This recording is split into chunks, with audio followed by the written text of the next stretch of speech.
نہیں ہو سکتا، مدینے والے کا فرمان بھی غلط نہیں ہو سکتا۔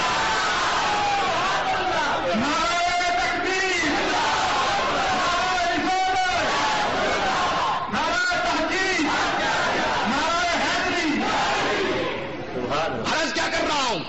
احمد رضا کے ہم ماننے والے، چلو شاید میں بعد میں جا کے کہتا ابھی کہہ دیتا ہوں، ابھی کہہ دیتا ہوں۔ جو ہمارے بھائی بڑے ماشاء اللہ محبت والے ہیں، یہ شروع سے مجھے لکمے دے رہے ہیں، اگر تو میرے محبت پہ بات کر رہے ہیں، میں کہ ڈرائیور کو نہیں سمجھائی گا کدھروں جائے گا۔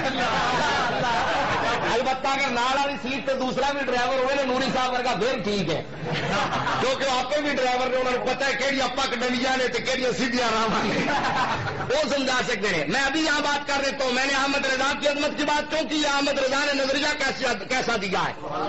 اعلیٰ حضرت نے کہا لوگوں سنو، اعلیٰ حضرت نے کہا حق بجانے میں حیدر کرار۔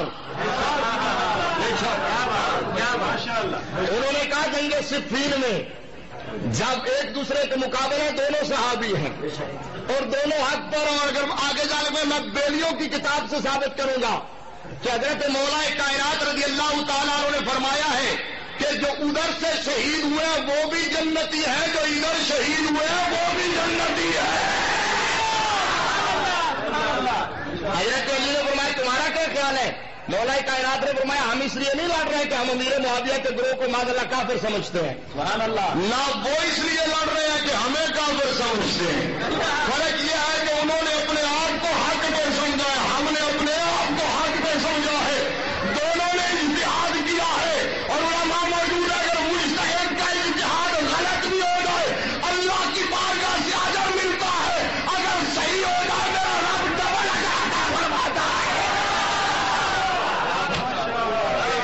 نہیں سمجھ آئی یار؟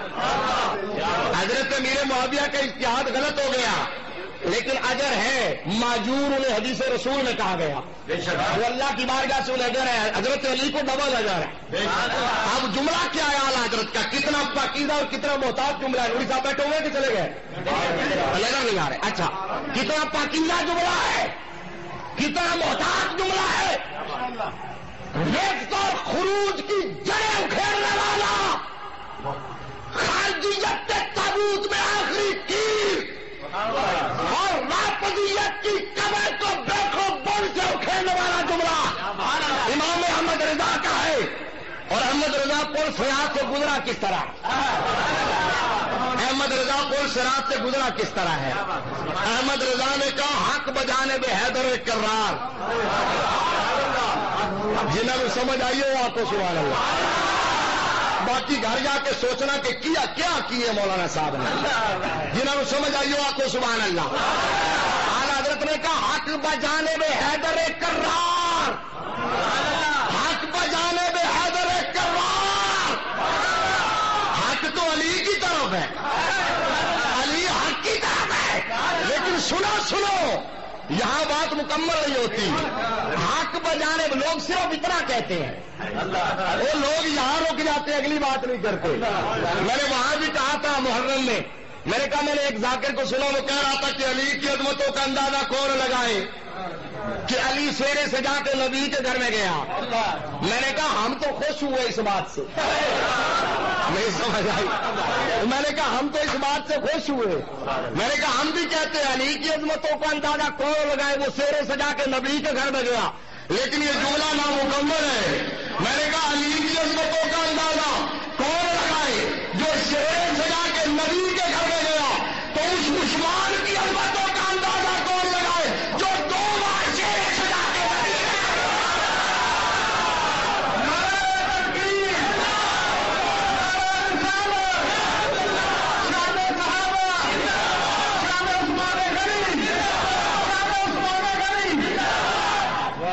میں نے کہا اس عثمان کی عظمتوں کا اندازہ کون لگائے جو 2 بار سیرے سے جا کے نبی کے گھر میں گیا ہے، اور تمہیں یہ نظر کیوں نہیں آتا ایک آنکھ بند کیوں کر لیتے ہو؟ دونوں آنکھیں کھلی رکھو۔ میں جب بچپن میں حفظ پڑھ رہا تھا نا ایک شہر کے اندر، تو ہمارے حفظ کے ایک استاد صاحب تھے، ان کے پاس ان کا آتا تھا جاننے والا، وہ بیچارہ ایک آنکھ سے اندھا تھا، یا کہ چشمے گول سبحان اللہ. سمجھ آئیے. یک چشم یک چشم گول تو کچھ ہوں یک چشم گولو پھر بھی قابل برداشت نے, کچھ نہیں بالکل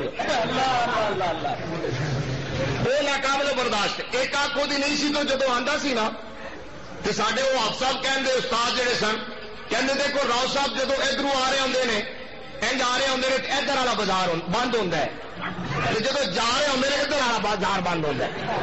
حالانکہ وہ بھی کھلا ہوتا ہے, وہ بھی لیکن آنکھ کی ہوتی ہے. میں کہ ایک دونوں کا کھلیاں رکھ ایک آنکھ دے نال عظمت والے بیٹھ ہوں گے, دوسری آنکھ دے نال عظمت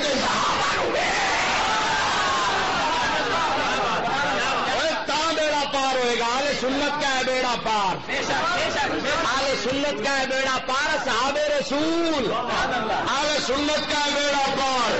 اصحاب رسول نجم ہے, اصحاب رسول نجم ہے اور ناؤ ہے عطرت رسول اللہ کی. سب سے پیار کون کرتا ہے؟ صرف سنی. میرے آقا نے فرمایا لالا ان مثلا اہل بیتی فیکم مثل سفینۃ نوح من رکبها نجا ومن تخلف عنها غرق. اور صحابہ کے بارے میں آقا نے فرمایا صحابی کن نجوم تم فرمایا میری اہل بیت کی مثال کشتی نوح کی طرح, میرے صحابہ کی مثال ہدایت کے روشن چمکتے ہوئے ستاروں کی طرح ہے. نہیں اگر سو گئے تو میں چلیا حد ہو گئی ہے. ٹلا نہیں ہونا, نہ میں خود ٹلا ہونا نہ کسی کو ٹلا ہونا. ٹھیک ہے نا. میں ٹھلے ڈالے مسلمانوں کو پسند نہیں کرتا جہے کہیں جی سارے ہی ٹھیک نے. پہلے چشتی صاحب سارے ہی ٹھیک نے. مجھے ایک بابا جی نے کہا نہیں جی سارے ہی ٹھیک ہے. میں کہا بابا جی یہ ابلیسی جملہ ہے, یہ نہ کہا کرے سارے ٹھیک ہے, یہ ابلیسی جملہ ہے. میں نے کہا اگر سارے ٹھیک ہوتے تو مصطفیٰ کبھی تلوار پکڑ کے عہد میں نہ جاتے. سمجھتے نہیں آئی نا, یہ سمجھنے کی کوشش بھی نہ کرنا. ڈسکو نات خانہ نو سنتے رہنا, انہوں نے گھوڑے طرح جاہل پیران پالتے رہنا, بعد کہنا بھی مسلک پیچھے چلا گیا. جس طرح انہوں نے گھوڑے کا ہور کوئی کام نہیں ہے سوائے کھان اور سون دے, کہ جاہل اور داڑھی منڈے اور بے نماز پیرا کا بھی ہور کوئی کام نہیں سوائے کھان اور سون دے. اور مجھے بھائی امانت دار صاحب دس رہے سن, میں کہا اگر سارے پیر انج دے ہون جی کھرپڑ شریف کا پیر ہے, خدا دی عزت دی قسم پھر سانو پریشانی کا دی ہوئے اگر سارے پیر انج دے ہو جاواں, سارے پیر اگر انج دے ہو جاواں. اوئے کہہ سبحان اللہ. میں نے کہا بابا جی اگر سارے ٹھیک ہوتے تو پھر سرکار تلوار پکڑ کے عہد میں نہ جاتے, پھر بدر میں کبھی قیادت نہ فرماتے. اگر سارے ٹھیک ہوتے تو کل یا ایھا الکافرون قرآن کے ماتھے کا جھومر نہ بنتا.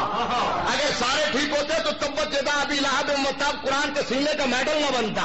اگر سارے ٹھیک ہوتے تو تب والضحیٰ واللیل اذا سجا ما ودعک ربک وما قلی وللآخرۃ خیر لک من الاولی ولسوف یؤتیک ربک فترضی کی صورت میں اللہ دشمنان مصطفیٰ کو منہ توڑ جواب دیتا ہوا نظر نہ آتا. اگر سارے ٹھیک ہوتے تو پھر جنگ یمامہ کے اندر پہلے جھوٹے نبی کے خلاف میرے مصطفیٰ کریم کے 1200 صحابہ جہاد کرتے ہوئے سرکار کی عزت پر اپنی جانوں کا نذرانہ پیش نہ کرتے. اس لیے میں نے کہا بابا جی یہ نہ کہا کرے سارے ٹھیک ہے, یہ کہا کرے مدینے والے کے پیارے ٹھیک ہے.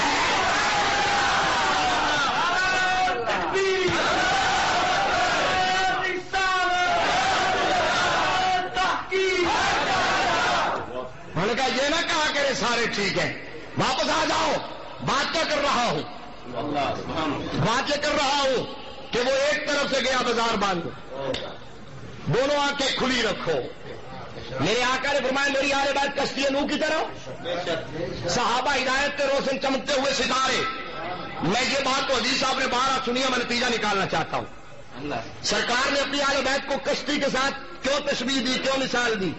کشتی سواری ہوتی ہے, صحابہ ہدایت کے روشن چمکتے ہوئے ستارے ہیں, خدا بتانے والے ہیں. منزل پر پہنچنے کے لیے ضروری ہے کہ سواری بھی ہو, راستے کا پتہ بھی ہو. اگر سواری ہو راستے کا پتہ نہ ہو منزل پر نہیں پہنچ سکے گا, راستے کا پتہ ہو سواری نہ ہو منزل پر پھر بھی نہیں پہنچ سکے گا. منزل مراد پر وہی پہنچے گا جس کے پاس سواری بھی ہو, راستے کا پتہ بھی ہو. جنہوں نے صرف آل بیت کی محبت کا دعویٰ کیا ان کے پاس سواری یا راستے کا پتہ نہیں، جنہوں نے صرف صحابہ کی محبت کا دعویٰ کیا انہیں راستے کا پتہ ان کے پاس سواری نہیں ہے، لیکن خدا کی عزت کی قسم ہے آل سنت کے پاس سواری بھی ہے، راستے کا پتہ بھی ہے، منزل مراد ہے نبی کی بارگاہ، نبی کی بارگاہ سے خدا کی بارگاہ، اور منزل مراد پر وہی پہنچیں گے جن کے ایک ہاتھ میں دامن آل بیت ہوگا، دوسرے ہاتھ میں دامن